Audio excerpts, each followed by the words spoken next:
по улице моей. Қайырлы күн, достар. Сұрақ жауап айдарына қош келдіңіздер. Бүгін Тұрар Рысқұлов ауданында танымал тұлғаларды қаншалықты білетіні бойынша сұрақ жауап өткізетін боламыз. Ал бастайық. Кеттік, достар. Аға, Жамбыл облысының беделді атақты тұлғаларын білесіз ба? Жамбыл облысында дүниеге келген. Әрине білеміз, нақ білмейміз. Мысалы Тұрар Рысқұловты айтсақ болады. Соңғы Бауыржан Момышын айтсақ болады. Мысалы спортшылар бар. Спортшылар болса, мысалы Бақтияр Артаевты айтсақ болады.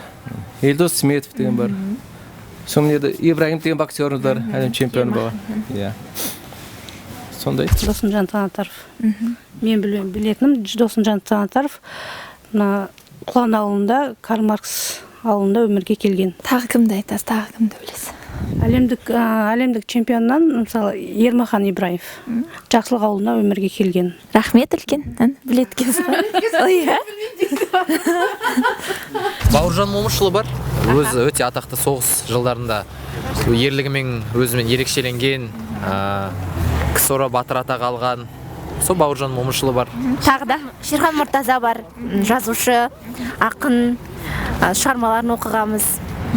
Тағы да спортшылар мысалы. Әлшер бар еді ғой? Ерғали Әлшер бар. Спортшы. Ән шығаратын композитор Мелис Өзбеков деген болды ғой. Өте бір ескі адам, өте жақсы әндерін бәрін қазір қайтадан басталды ғой, айтып жүр жастар.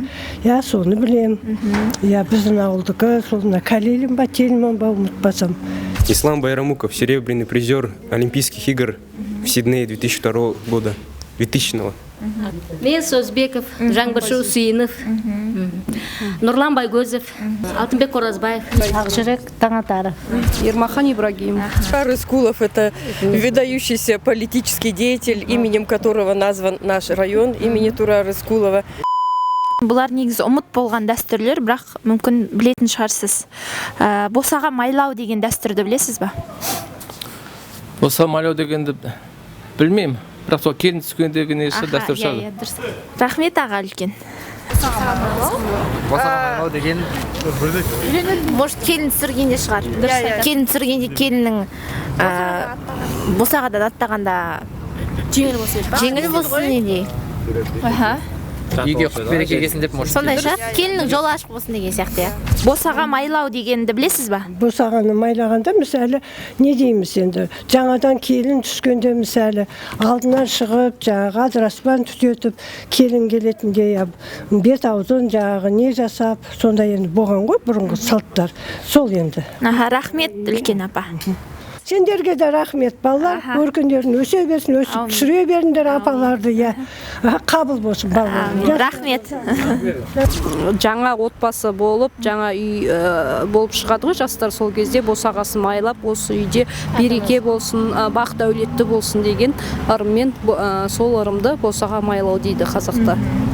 Әмеңгерлік деген қандай салт дәстүрлік екенін білесіздер ма?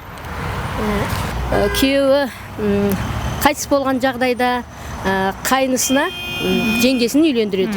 Өзінің күйеуі қайтыс болғаннан кейін, сол күйеуінің інісі немесе ағасына әмеңгерлікпен сол үйде қалу, соған тұрмысқа шығу. Тоқым қағар. Тоқым қағар. Бұл тоқым деген ат емес пе?